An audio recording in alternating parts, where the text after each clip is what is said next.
Vamos ahora a hablar del juicio del Chapo Guzmán, que destapa la olla de corrupción que se ha dado en México. Justamente de acuerdo con declaraciones de la defensa de Joaquín Guzmán Loera, reconocidas figuras políticas desde presidentes hasta altos funcionarios de la administración, también efectivos de seguridad, han sido señalados de haber aceptado sobornos por parte del narcotraficante. En esta lista estarían también el presidente Enrique Peña Nieto y el exmandatario Felipe Calderón, a quienes el cártel de Sinaloa habría pagado millonarias sumas de dinero. Las acusaciones fueron negadas por ambos. La controversia aumentó luego de que uno de los abogados del Chapo escribiera en su cuenta de Twitter una desafiante interrogante al preguntar a Peña Nieto si se arrepentía de haberlo extraditado a Estados Unidos.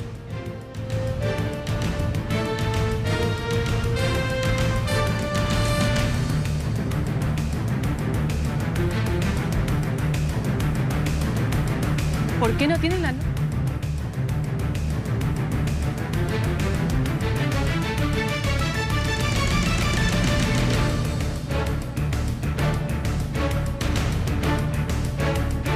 Para hablar de lo que se ha dado durante este juicio al Chapo Guzmán, dicen que va a ser un juicio bastante largo. Está con nosotros en Guadalajara José Reveles, él es analista experto en narcotráfico. Un buen día, gracias por estar con nosotros aquí en la mañana de NTN 24. Buenos días, a tus órdenes. Señor Reveles, mucha gente dice que ya se ha señalado a muchos funcionarios, exfuncionarios también, o presidentes, para ser más exactos, de México, en todo lo que ha tenido que ver con sobornos, según lo menciona el abogado del Chapo Guzmán. Algunas personas o analistas dicen que esto se trata de una estrategia. ¿Cómo ha visto usted los días de juicio y lo que ha podido salir a la luz durante este tiempo? Sí, obviamente es una estrategia, pero rebasó las expectativas el escándalo y las revelaciones, porque están incluyendo a dos expresidentes de la República, el primero de los cuales, en efecto, se puede confirmar que negoció con los capos del narcotráfico a través de un general del ejército llamado Mario Arturo Acosta Chaparro, quien fue asesinado posteriormente. Y ahora ya están sacando algunos medios que quien lo mandó a asesinar fue exactamente el sujeto, para que no hubiera testigos. En fin, se ha vuelto un escándalo de varias bandas en donde México queda en el banquillo de los acusados. Y lo curioso es que en este país del Chapo Guzmán, el nuestro, no fue juzgado de esta manera. Está siendo juzgado en Nueva York, en Estados Unidos. Ahora, con respecto a esto último que usted me dice, señor Reveles, ¿cómo queda? Dentro de poco ya se va Enrique Peña Nieto, se va a su casa. ¿Cómo queda su administración en la historia? Sabiendo todo lo que sucedió, se escapó el Chapo Guzmán, lo recapturaron al Chapo Guzmán y lo juzgan en Estados Unidos, como usted dice, no en México. ¿Y cómo debe actuar el gobierno entrante, el del señor López Obrador? Bueno, yo creo que en este tema ya no tiene mucho que hacer, porque definitivamente una vez que fue extraditado a los Estados Unidos, México ni siquiera ha reclamado el hecho de que fue entregado a Nueva York, cuando quienes lo querían, lo requerían, eran las cortes de Texas y de California. Por tanto, fue entregado de manera irregular a Nueva York. Se hizo fast track esta entrega el 19 de enero del año pasado, es decir, el último día de gobierno de Barack Obama, para que no lo recibiera Trump. Pero los abogados que tiene en México el Chapo Guzmán alegan que no le correspondía ser juzgado y no puede ser juzgado en la Corte de Nueva York. Pero al parecer hay un acuerdo, como dicen acá, por debajo del agua, en donde México lo consintió, permitió que eso ocurriera, como que se desentendió de la suerte del Chapo. Y ahora está pagándolo con esas acusaciones que son una bomba mediática, ¿no? Empezamos con Nueva York, ¿ok? Bueno, vamos a agradecer, ha estado con nosotros José Reveles, analista experto en narcotráfico, desde Guadalajara nos ha acompañado. Gracias por estos minutos en la mañana de NTN 24. Un buen día para usted. Un gran abrazo y muchas gracias. Igualmente.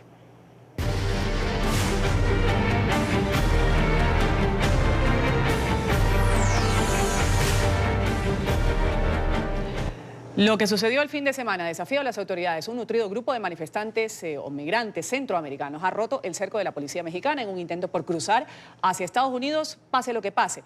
Ahí vemos a los migrantes. Aseguran que se trató de una medida desesperada, esto ante la larga espera en las solicitudes de asilo, y dicen hacinamiento en los albergues en Tijuana. sin miedo a las advertencias y de frente contra el mandatario estadounidense. Como un desafío a las recientes declaraciones de Donald Trump, un grupo de al menos 500 miembros de la caravana migrante se manifestó frente al paso fronterizo del Chaparral. Pero lo que parecía una medida de presión pacífica se salió de control.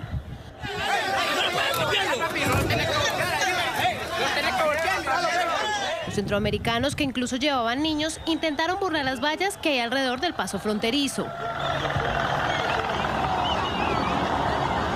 Una acción que los dejaba más cerca del sueño americano que buscan hace más de un mes cuando abandonaron sus países de origen.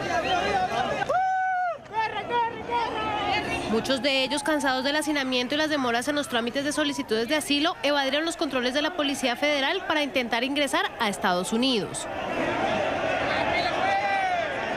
Frente a los hechos, la patrulla fronteriza y los militares desplegados por el gobierno estadounidense reaccionaron.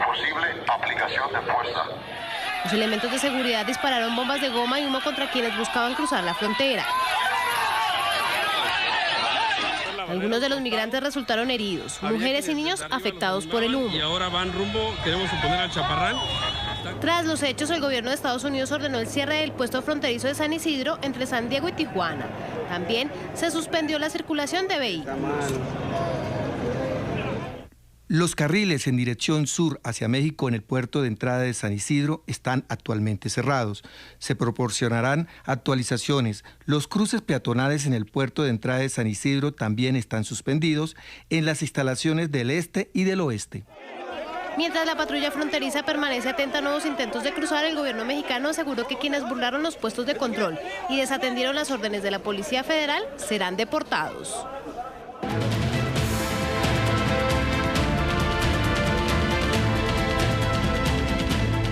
Revisamos ahora lo que es noticia en la Unión Americana. Justamente lo decíamos al inicio del programa, este lunes comienza el juicio en Virginia contra James Alex Fields, el supremacista blanco acusado de este hecho en particular, atropellar intencionadamente y matar a una manifestante durante justamente una protesta celebrada en Charlottesville, en Virginia, en agosto del 2017.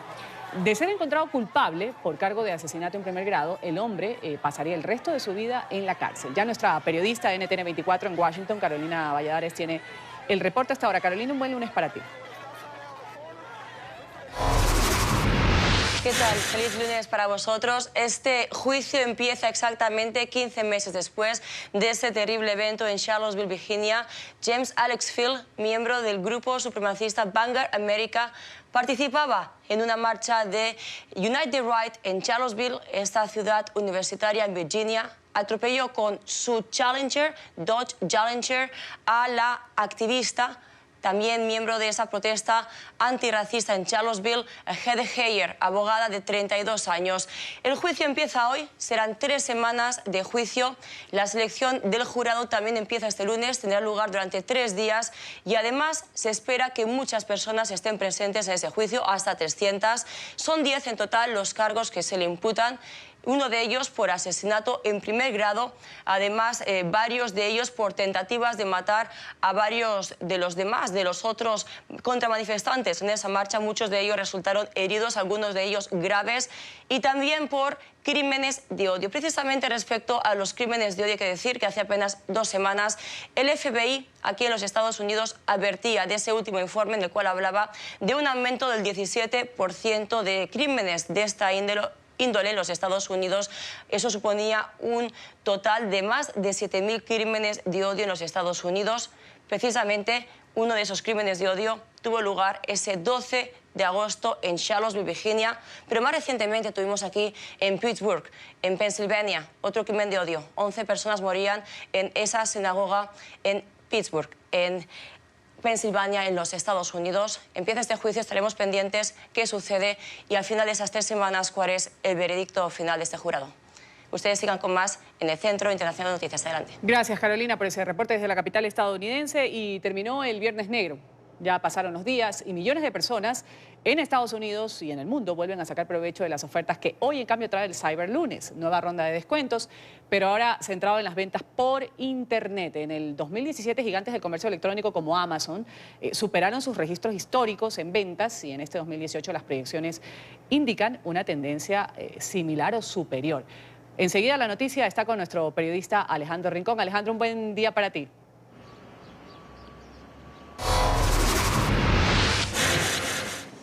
Hola, es un gusto saludarlos desde la ciudad de Nueva York. De acuerdo con la firma Adobe Analytics, que se dedica a monitorear el gasto o inversiones a través de compras en Internet, en el año 2017 fueron invertidos $6.500 millones, un incremento del 16.8% comparado con otros periodos similares.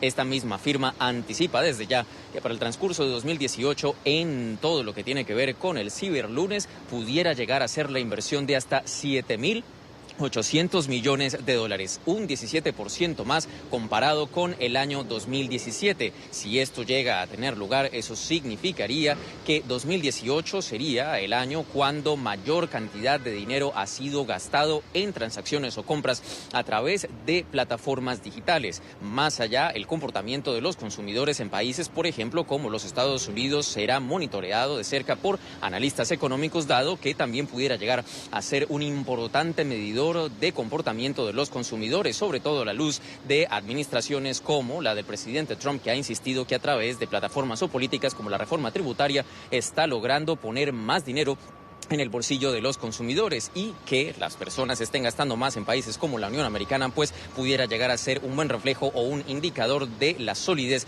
de la economía del país. A propósito de esta fecha, también aquí en los Estados Unidos, el Buró Federal de Investigaciones, FBI, ha hecho un importante llamado de atención al público para que no sea presa fácil de los estafadores. En la medida de lo posible, traten de hacer transacciones en sitios que sean verificados, por ejemplo, aquellos que, recuerden, si tienen un candado en la parte superior de la dirección web a la que ustedes están accediendo, eso significa que ese servidor o página realmente tiene la seguridad necesaria para que sus transacciones sean seguras. Medidas adicionales de precaución justo en una fecha en donde pues estos estafadores también están allí a la caza de cualquier persona que pudiera caer en todas sus trampas. El llamado que hacen las autoridades es que recuerden, no todo lo que brilla es oro, y sobre todo que estén siempre alertas a cualquier posibilidad para que no caigan entonces presa fácil de los estafadores.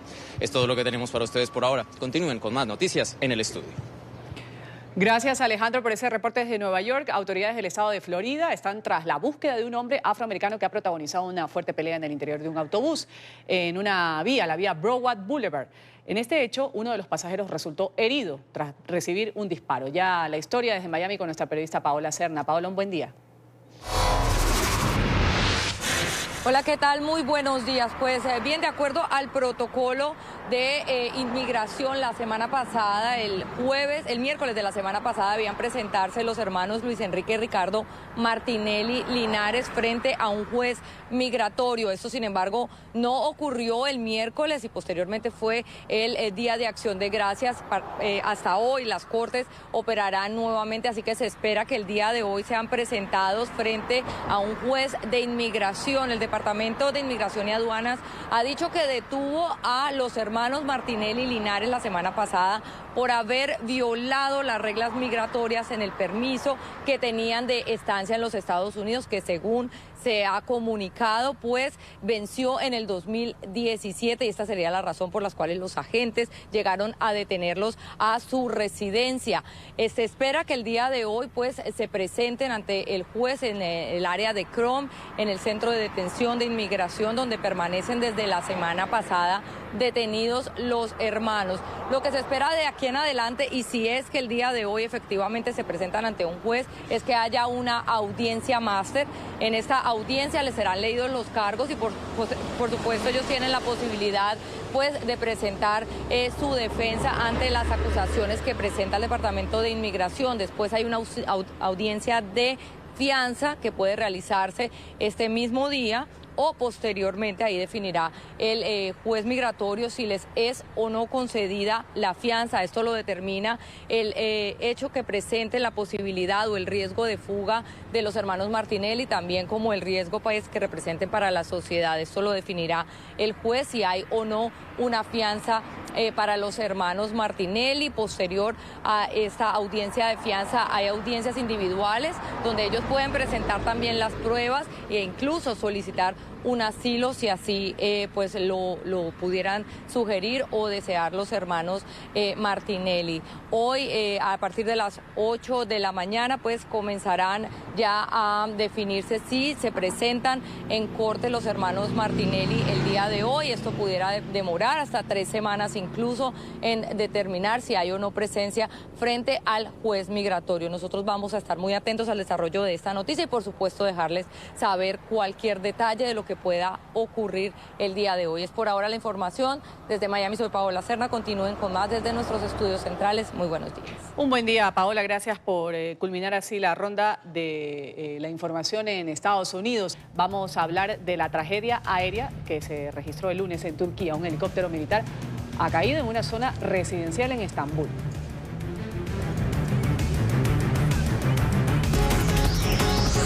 Ya regresamos con La Mañana.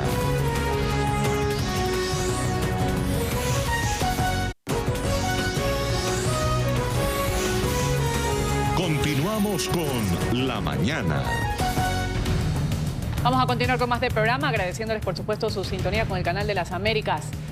Una fuga de gas ha forzado a las autoridades de Delaware a cerrar el emblemático Puente Memorial en uno de los fines de semana festivos, uno de los más grandes transitados de Estados Unidos. Este incidente ocurrió en una planta química cercana. La estructura estuvo cerrada por más de 6 horas. Investigan qué ocasionó la fuga. Una tormenta de nieve ha causado estragos en el estado de Iowa, en el puente festivo de Acción de Gracias. También cientos de pasajeros quedaron varados después de que más de 600 vuelos hayan sido cancelados. Alertas meteorológicas fueron emitidas desde el noreste de Kansas hasta Chicago. Los vientos alcanzaron ráfagas de 50 kilómetros por hora. 4 soldados han muerto, otro resultó herido tras estrellarse el helicóptero en el que viajaban en una zona residencial en Estambul, en Turquía. Ahí vemos al aparato que se ha estrellado cuando realizaba justamente un vuelo de entrenamiento. Los primeros informes apuntan a un fallo mecánico cuando se preparaba para aterrizar en una base militar. Y 31 víctimas mortales deja el naufragio de una embarcación en el lago Victoria, en Uganda. El bote con capacidad para 50 personas llevaba cerca de 130. Participaban en una fiesta. La embarcación quedó sumergida a 200 metros de profundidad. Según las autoridades, 40 personas fueron rescatadas con vida y al menos 30 fueron reportadas como desaparecidas. Se estima que la cifra de muertos aumente con el paso de las horas. La policía ha confirmado que además el barco estaba en malas condiciones mecánicas y que sus dueños van a ser procesados por negligencia criminal y homicidio. El mundo del cine está de luto. En Roma, Italia, ha fallecido a los 77 años de edad Bernardo Bertolucci, el autor de obras como El último tango en París y El último emperador. Los cineastas lo han calificado como el gran director de la transgresión. Alcanzó el reconocimiento internacional en el 87 con su película El último tango en París, que le supuso 2 nominaciones al premio Oscar como mejor director y mejor actor en 1973. Ese mismo año también recibió otras 2 nominaciones en los Globos de Oro a la mejor película y al mejor director. Según la prensa italiana, el cineasta será despedido en Capilla Ardiente, en la sede del Ayuntamiento de Roma. Posteriormente se va a celebrar un funeral privado. Según la ONG Crisis Group, las fisuras dentro de la oposición en Venezuela se están profundizando cada vez más. En un informe publicado este fin de semana, recomiendan a los distintos sectores de la oposición unirse para salir de la grave crisis que atraviesa la nación petrolera. Vamos a saludar en Caracas a nuestro periodista Oliver Fernández, quien está con el vocero de esta organización, y también vamos a hablar sobre las posibles soluciones a la vista en cuanto a la oposición en Venezuela, que al parecer no está tan unida como se requiere. Un buen día para ti, Oliver. Adelante. Un buen día para ti, Ruth. Así es, nos encontramos con el señor Phil Gomson, quien es el vocero para Venezuela de esta organización que tiene sede en Bruselas. Y este informe pues ha dicho que las fisuras dentro de la oposición venezolana han sido prácticamente un obstáculo, sin tomar, obviamente también tomando en cuenta los propios obstáculos que pone el gobierno de Nicolás Maduro. Bueno, señor Phillips, bienvenido al programa La Mañana. Quisiéramos saber qué es lo que dice ese informe realmente, detalladamente, qué es lo que dice, por qué Venezuela no ha podido salir de esta crisis. Bueno, como tú dices, no es solamente el problema de la oposición y sus divisiones, sino la intransigencia del gobierno. Nosotros como Crisis Group pensamos que la mejor solución a la crisis es una solución negociada y pacífica. Pero si vamos hacia eso, evidentemente tendría que haber un liderazgo opositor mucho más unido que hay en este momento. Probablemente no va a ser una unidad completa y perfecta. Hay divisiones muy profundas, pero pensamos que es una cosa que hay que ir preparando para el momento en que las condiciones estén dadas para una negociación con el gobierno en el marco de algo, digamos, un sistema de negociaciones con garantías internacionales. Ahora, señor Phil, se ha dicho que, bueno, que es muy difícil llegar a concretar una solución con el propio gobierno de Nicolás Maduro, pero también se ha hablado de una intervención militar. ¿Estamos lejos de una intervención militar? Espero que sí, y creo que por el momento no se prevé, digamos, en el futuro próximo una intervención militar. Creemos que sería muy negativo. Sería una situación que daría lugar quizás a un conflicto de baja intensidad de larga duración. Tampoco estamos cerca de negociaciones, hay que reconocerlo, pero lo que pensamos es que los voceros externos e internos que han promovido la idea de una intervención militar ayudan a desactivar a la oposición y ayudan a prevenir su reunificación, porque evidentemente si lo que va a pasar es que todo se va a solucionar mediante un actor externo, los actores internos tienen menos incentivos por ponerse a trabajar en la solución. Ahora, y de alguna manera que esto tendría un costo para los ciudadanos, una posible intervención, un costo de qué forma. Hay gente que piensa que una intervención militar sería fácil y es posible que se pueda derrocar al gobierno sin mucho esfuerzo. Obviamente eso dependería de la posición que tome Estados Unidos, porque Estados Unidos es el único factor internacional con posibilidades de intervenir, quizás con la ayuda de algunos otros actores de la región. Pero una cosa es derrocar al gobierno y otra cosa es qué es lo que se haga después. O sea, el día después va a ser lo más complicado y puede ser que eso no sea nada fácil en términos de resolver, de apaciguar la situación interna. Bueno, sin duda lo que uno encuentra en la calle es que lo recomendable es que se pongan de acuerdo tanto gobierno como oposición, pero ustedes lo han dicho en este informe, que las propias fisuras dentro de la oposición pues no han permitido que se puedan poner de acuerdo, porque también el gobierno ha puesto prácticamente como una pared.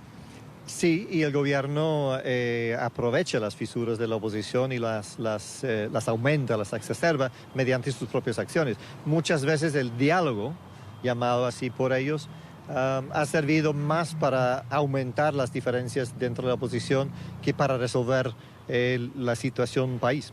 Dentro de ese informe, ¿cuáles son las recomendaciones que da la International Crisis Group? Bueno, pensamos que la oposición requiere urgentemente una renovación de su liderazgo. Esto yo creo que es un consenso bastante amplio en el país también. El problema es cómo hacerlo. Ponemos ahí algunas alternativas sobre cómo se puede ir renovando, cambiando y unificando también la ¿Cómo cuáles, por ejemplo? Bueno, una posibilidad sería, por ejemplo, quizás un poco ingenuo proponerlo, pero que los llamados presidenciables, los principales líderes de la oposición, se pusieran de acuerdo en deponer por el momento sus ambiciones presidenciales en aras de crear, producir un liderazgo más neutral, más quizás tecnocrático, que no tenga ambiciones políticas a futuro. Otra posibilidad es que se lleven a cabo una especie de primarias entre los diferentes líderes. Bien, muchísimas gracias entonces al señor Phil Gunson de esta organización no gubernamental con sede en Bruselas, que ha emitido este informe dando algunas recomendaciones tanto a la oposición venezolana como también al gobierno para tratar de salir de esta crisis profunda que se está viviendo en Venezuela. Ruth, es la información que nosotros podemos aportar a esta hora desde Caracas. Volvemos contigo a la mañana de NTN 24. Gracias, Oliver. De nuevo un corte comercial y enseguida una joven poetisa en Estados Unidos asegura haber una historia que muchos no la creen, haber visitado el cielo y lo ha plasmado en dibujos.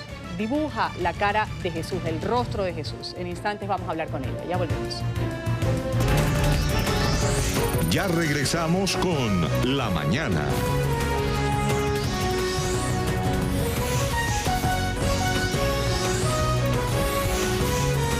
Continuamos con La Mañana. Vamos a continuar con el programa La Mañana de NTN 24. Revisamos lo que ha sido noticia en las últimas horas, los gases lacrimógenos y las pelotas de goma que fueron dirigidas a un grupo de manifestantes que intentaban saltar la valla. La patrulla fronteriza estadounidense buscaba detener a estos centroamericanos que vemos en pantalla, centroamericanos de la caravana que logró llegar hasta el muro en la frontera entre México y Estados Unidos. Los agentes no pudieron evitar que un puñado de ellos se colara, pero la aventura de ellos duró muy poco porque fueron posteriormente atrapados y ahora van a ser deportados a sus países de origen. Y entonces Estados Unidos ordenó inmediatamente el cierre momentáneo de la garita más transitada de la frontera San Isidro, por donde cada día cruzan más de 70.000 vehículos. Tras 6 horas fue reabierta. Los otros pasos fronterizos en la zona, Otay y Tecate, estuvieron abiertos el día domingo y así se mantienen. El presidente Donald Trump acaba de escribir en Twitter que México debería expulsar a los migrantes involucrados en los desórdenes, a los que ha llamado criminales. La Secretaría de Seguridad Nacional de Estados Unidos también ha defendido el cierre de la garita fronteriza ante el gran número de migrantes que, según apuntan, pretendía ingresar al país y que incluso agredieron a los agentes fronterizos.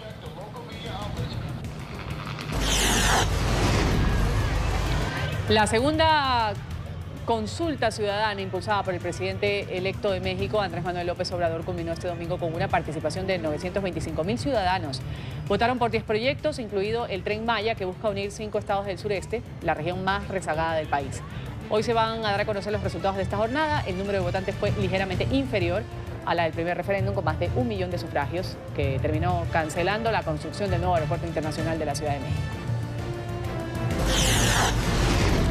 En Colombia, un ataque perpetrado por contrabandistas contra un vehículo de la policía en el departamento de La Guajira, fronterizo con Venezuela, dejó 2 agentes heridos. Un grupo de desconocidos arrojó bombas incendiarias contra el vehículo policial cuando las autoridades realizaban una operación de incautación de combustible de contrabando. Los 2 policías presentan graves quemaduras.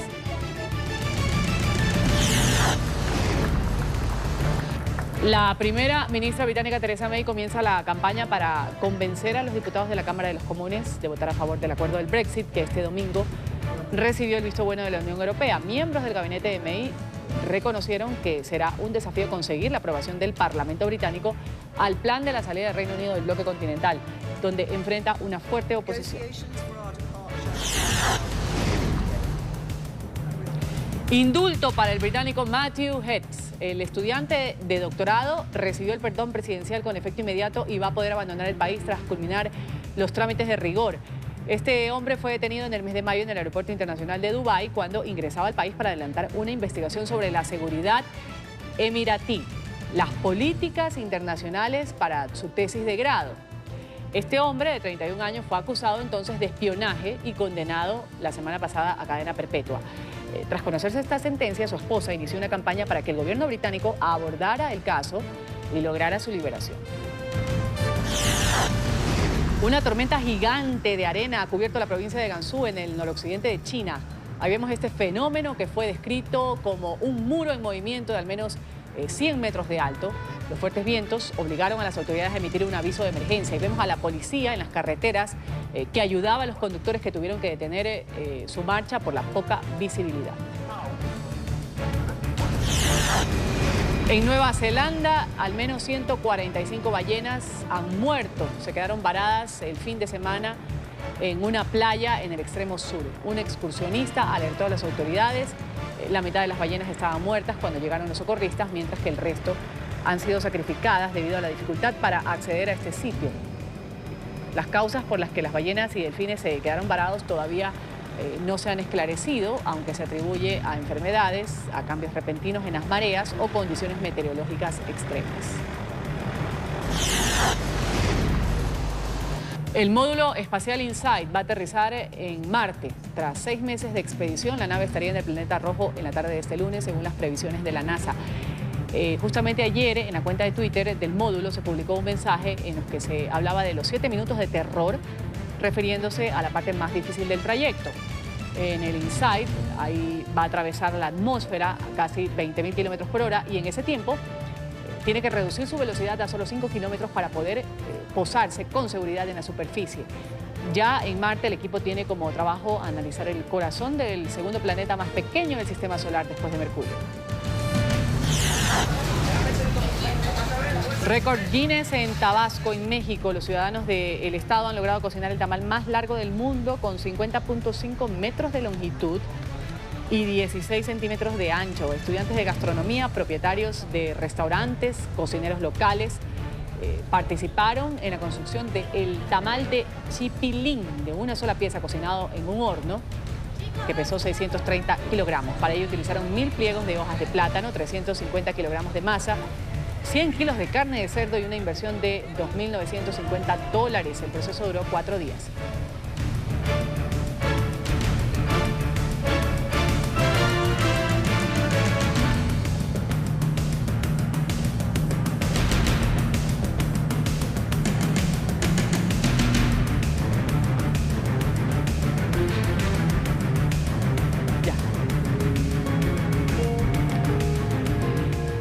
Y así como esta fotografía luce Jesús desde la perspectiva de una joven estadounidense, Akiane Kramarink, pintora, poetisa de 22 años, oriunda de Illinois, ella asegura haber visitado el cielo. Cuando era pequeña, les contó a sus padres que había tenido un encuentro con Dios, quien le dijo que le daría un don para transmitir su mensaje a la humanidad. Fue a los 4 años que ella comenzó a dibujar la visión que había tenido y unos años más tarde logró plasmar en un cuadro un retrato presuntamente inspirado en las verdades o verdaderas facciones del Nazareno.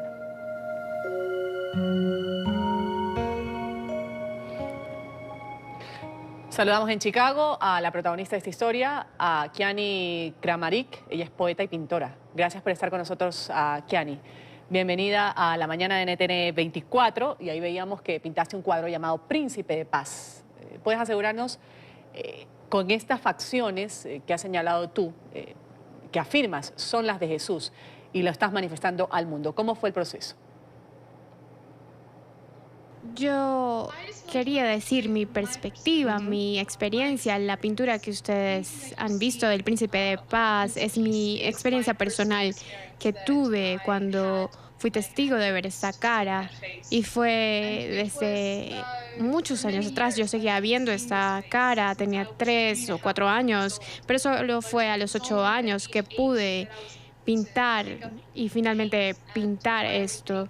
Y milagrosamente, después de que yo pinté esta imagen, miles de personas en todo el mundo me llamaron o me escribieron correos electrónicos y ellos mismos dijeron que ese era su Jesús, el que ellos habían visto en sus vidas, en sus sueños, en sus visiones.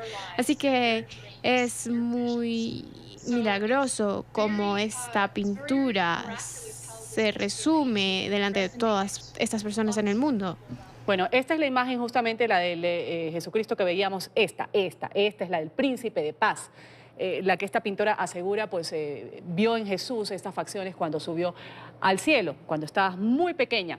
Estuvimos averiguando un poco tu historia y le revelaste a tus padres que habías visitado el cielo a muy corta edad, exactamente a los 4 años. ¿Cómo fue esta experiencia para ti? Y si puedes compartirla, por favor. Yo crecí en una familia muy humilde que no tenía dinero, televisor, y nosotros en realidad, mis padres nunca compartieron sus creencias con nosotros, así que cuando crecí en este ambiente, yo por algún motivo a la edad de 4 años comencé a tener estos sueños vívidos y visiones y yo no tenía el vocabulario para expresarlos, así que lo que hice fue usar cualquier tipo de cosas que tenía a la mano, pinturas, lápices, y los expresaba lo que veía a través del dibujo. Y para mí, yo sentí que fue algo natural, que fue algo que era un hecho, no era ningún tipo de fantasía, yo no creía en la imaginación, yo ni siquiera tenía imaginación. Todo lo que veía y experimentaba era real. Y lo mejor que pude mostrarle a mis padres fue a través de los dibujos, porque yo era una persona muy lógica y analítica, una niña muy analítica, muy precisa y lógica.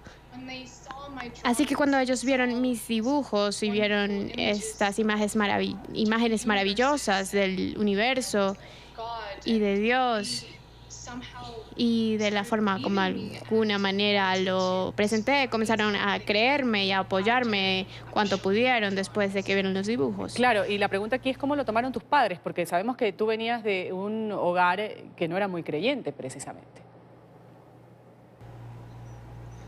Al principio, ellos no lo asimilaron de inmediato, debo decirlo. Fue un proceso, fue poco a poco. Yo creo que ya que mi madre era una persona muy atea y agnóstica, y también mi padre, ellos no lo asimilaron de inmediato. Fue un proceso largo, en realidad. Pero yo creo que al ver los dibujos, al ver mi devoción para expresar mis ideas, creo que para ellos eso fue un mensaje muy poderoso. Algo de mi perspectiva, y creo que ellos al ver mi arte, ellos lentamente comenzaron a abrir sus ojos y ante la posibilidad de que hay más allá de la vida, de que hay una criatura superior, un Dios, y después de 1 año o 2 comenzaron a estar y a ser más espirituales, y a mostrar esa espiritualidad a otros también. Claro, y ahora tú has asegurado que tras este encuentro, Dios te dijo que te iba a ayudar a transmitir un mensaje a la humanidad. ¿Cuál ha sido este mensaje? Bueno, hay muchos mensajes que yo espero poder llevar y que he experimentado durante mi vida, pero hay uno en particular que yo espero alcanzar a través de mi arte y poesía. Yo finalmente me di cuenta de que el arte es una puerta hacia las verdaderas emociones de las personas, sus verdaderos retos, sus luchas, y es una vasija para abrirse a la personalidad verdadera de las personas, y a través del arte cualquier cosa es la verdad. Y yo creo que lo que estoy tratando de hacer con mis pinturas y poesía es unir a la gente, porque todos somos uno y todos compartimos el mismo amor los unos por los otros. Solo tenemos que conocernos a nosotros mismos, y nuestra arte, la música, la danza, la creación, esa es la clave para llegar a la verdad dentro de todos nosotros y eso comienza a unir a todos en el mundo. Claro, unión. Y muy lindo eso, que la inspiración justamente llegue con un mensaje hacia la humanidad. Pero seguramente hay personas, o te has encontrado con personas que cuestionan el hecho de que hayas vivido esta experiencia de estar en el cielo. Ella dice que ha ido al cielo, que ha visitado y ha visto a Jesús. ¿Cómo lo has tomado tú? Sí, por supuesto. Durante toda mi vida he sido testigo y he escuchado miles y miles de personas que llegan con incredulidad, no creen nada de lo que he hecho. Me llaman la hija de Satanás, me llaman una mentirosa, o dicen que soy una artista falsa, me llaman muchos nombres que no puedo repetir en televisión. Pero la cosa es que cada vez, o desde que yo comencé a escuchar estas cosas negativas, para mí no, bueno, me hirió realmente y me afectó como niña, porque algunas veces dejaba de dibujar porque sentía que realmente me hería como niña. Pero cuando crecí, mis padres y mi familia, ellos vinieron y me apoyaron para salir de esta negatividad. Y ahora yo estoy tan afortunada de poder llevar esos comentarios negativos y convertirlos en algo positivo a través de diferentes mensajes con mis pinturas. Se trata de unidad. Tú no puedes crear unidad en todo el mundo en solo un día, pero llevar una sonrisa a una persona poco a poco. Esa es mi meta con mi arte, llevar un poco de esperanza, al menos a una persona. Akiani, gracias por haber estado con nosotros aquí en la mañana. Poeta y pintora, asegura que viajó al cielo y pudo ver a Jesús y lo plasma en algunas obras, una en particular, El Príncipe de Paz. Gracias por haber estado con nosotros. Muchísimas gracias. Aquí hacemos un corte comercial en la mañana y cuando regresemos, la misión InSight de la NASA va a llegar esta tarde a Marte. En minutos hablamos con expertos de la NASA sobre los riesgos del descenso de esta embarcación, esta nave que va a explorar profundidades de Marte.